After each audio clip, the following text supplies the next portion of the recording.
Facebook is fighting back against misleading election advertisements. The social media giant removed advertising from President Trump's re-election campaign, which encouraged voters to respond now for the 2020 census. Facebook argued the ad could have confused users about the timing of the census. There was also, Dan Howley, there was a big push from Democrats for Facebook to pull this ad. Did they get a quick response from Facebook? Yeah, I mean, first, number one, to say that this ad was misleading is way underselling it.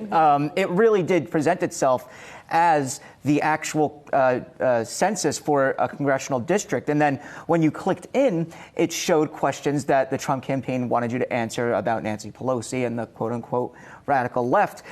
So clearly in violation of Facebook's terms, they specifically want to do things like this, to their credit, that don't impact real-world events. And the census is something that they really have kind of honed in on as a point of contention, saying, look, this is something we have to keep kind of sacrosanct and not allow it to be abused. And that's essentially what this ad was trying to do, was take the census and use it to try to reelect President Trump.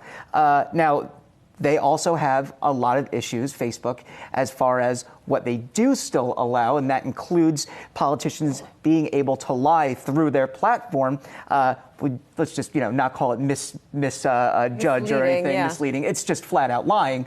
And that's what they're allowing. And that's where it's very critical of Facebook to clamp down on, but they refuse to do that. But it's interesting that they've made this move specifically for the census, and, a good move on their part to try to keep it, I guess, more realistic and more truthful.